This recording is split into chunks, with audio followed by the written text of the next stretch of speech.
Hello குட்டீஸ், welcome to my channel. கதை கேட்க ரெடியா இருக்கீங்களா? இந்த கதையுடைய பெயர் ஆசை.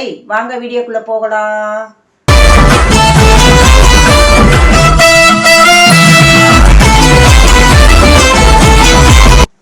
ஒரு ஊர்ல ஒரு விவசாய பையன் இருப்பானா. அவன் பேரு மாறனா. ஆனா அவனுக்கு அப்பா கிடையாது, மாமா மட்டும்தானா. அப்ப மதுரையில அவங்க மாமா இருப்பாரு, அங்க படிச்சுக்கிட்டு இருப்பானா.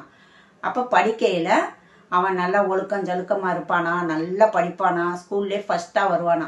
அப்படி இருக்கையில் அவங்க மாமா என்ன பண்ணுவாராம், ஒரு பேனா வாங்கிட்டு அந்த பையன் கையில் கொடுப்பாராம். அப்போ கொடுக்கையில அந்த பையனுக்கு அவ்வளோ ஆச்சரியமாக இருக்குமா, இவ்வளோ அருமையாக இருக்கே பேனா, நம்ம ஸ்கூலில் படிக்கிற எம்எல்ஏ பையன் கூட இந்த மாதிரி வைக்கலையே பேனா, நம்ம மாமா நல்லா வாங்கியாந்து கொடுத்துருக்காங்களே, இதை போய் எப்படியாவது ஸ்கூலில் காமிக்கணுமேண்டு காலையில் ஸ்கூலுக்கு போகையில் இந்த பேனாவை எடுத்துக்கொண்டு காமிச்சிருக்கான் அவன் எல்லா ஃப்ரெண்ட்ஸுகள்கிட்டையும். ஒரே நல்லா இருக்குடா, சூப்பராக இருக்குடா அப்படின்னு சொல்லி பெருமையாக பேசினாங்கலாம். அப்போ ஒரு நாள் என்ன பண்ணியிருக்கான், படிச்சுக்கிட்டு இருக்கையில் டீச்சர் கேட்டிருக்காங்க, இது என்ன ஏதுடா பேனா, நல்லா இருக்கேடா அப்படின்னா. எங்கள் மாமா வாங்கி கொடுத்தாங்க மிஸ் அப்படின்னவும், சரி அப்படியா அப்படின்னு சொல்லிட்டு ஸ்கூல் முடிஞ்சவொன்னே வீட்டுக்கு போயிருக்கான். வீட்டுக்கு போகவும் மாமா என்ன கேட்டிருக்காருன்னா, நீ என்னவா படிக்க ஆசைப்படுறப்பா அப்படின்னு கேட்கையில, நான் கலெக்டராக வரணும் அப்படின்னு சொல்லி ஆசைப்பட்டிருக்கான். அது சொல்லியிருக்கான் மாமா கிட்ட. அப்போ மாமா சொன்னாராம், நம்ம விரலுக்கு ஏற்று வீக்கம்ப்பா, நம்ம அந்த அளவுக்குலாம் படிக்க முடியாது, நம்ம விவசாய குடும்பம், அதெல்லாம் நீ ஆசைப்படக்கூடாது அப்படின்னு சொல்லவும், சந்தோஷமாக இருந்தவன் கொஞ்ச நேரத்தில் மூஞ்சியை ஒரு மாதிரி வச்சுட்டு உட்காந்துருந்தானா. சரின்னு சொல்லிட்டு காலையில் ஸ்கூலுக்கு போயிருக்கான். ஸ்கூலுக்கு போயில பாடம் நடத்திக்கிட்டு இருந்திருக்காங்க. அப்போ இதை கவனிக்காமல் சோகமாகவே உட்காந்துருந்துருக்கான். அப்போ மிஸ்ஸு என்ன சொல்லியிருக்காங்க, பார்த்துக்கிட்டே இருந்துட்டு எல்லா ஸ்கூல் விட்டு போனோன்னே, நில்லுப்பா கொஞ்சம், ஏன் சோகமாக இருக்கிற, என்னாச்சு அப்படின்னேல. இல்லை மிஸ், நான் ஒரு விவசாய குடும்பக்காரங்க பையன் கலெக்டர் ஆகக்கூடாதா, நான் பேராசைப்படக்கூடாதா அப்படின்னேல. அப்படியெல்லாம் இல்லை, யார்ப்பா உனக்கு சொன்னா அப்படின்னேல. எங்கள் மாமா சொன்னார் அப்படின்னவும், சரி இதுக்கு பதில் நாளைக்கு உனக்கு தெரியும்ப்பா அப்படின்னவும் சரின்னு சொல்லிட்டு போயிட்டு காலையில் வருவானா. அதே மாதிரி காலையில் வரையில் ஸ்கூலில் ஒரு ஃபங்க்ஷன் நடக்குமா. அதில் எம்எல்ஏ கலெக்டர் எல்லாம் வந்திருப்பாங்களாம். கலெக்டர் மீட்டிங் பேசிக்கிட்டு இருப்பாராம். இந்த மாதிரி குழந்தைகளாக நல்லா படிங்க, நீங்கள் என்ன விரும்பி படிக்கணும்னு நினைக்கிறீங்களோ அதை படிங்க, உங்களுக்கு படிப்பு தான் மெயின், ஆசைப்படுறத நீங்கள் படிங்க அப்படின்னு சொல்லுவாராம். அப்போ டீச்சர் பக்கத்தில் பார்த்தியா என்ன சொல்கிறாரு பாரு கலெக்டரு, இப்போ போய் உன்னுடைய குறைய போய் அவர்கிட்ட கேளு அப்படின்னு சொல்லி அனுப்பியிருக்காங்க. உடனே போய் மேடையில் போய் வணக்கம் சார் அப்படின்னு சொல்லிட்டு, என்னப்பா சொல்லுப்பா அப்படின்னேல.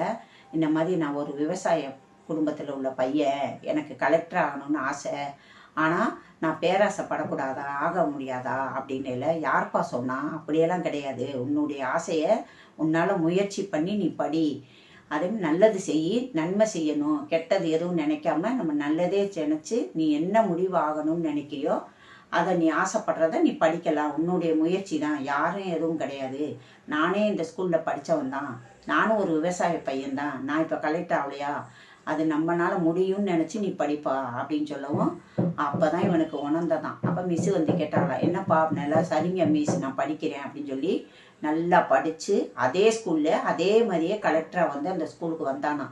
வரவும் டீச்சரு ஃப்ரெண்ட்ஸு எல்லாருக்கும் பெருமையாக இருந்துச்சான்.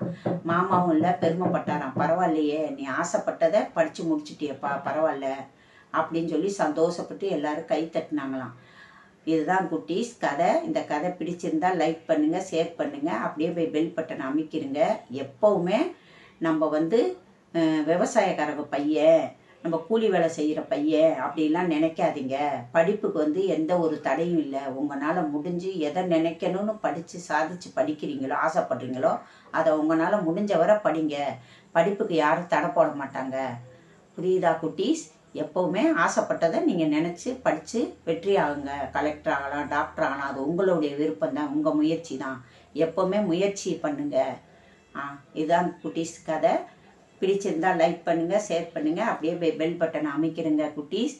நான் யூடியூப்பில் பாட்டும் படிக்கிறேன், கதையும் போடுறேன்.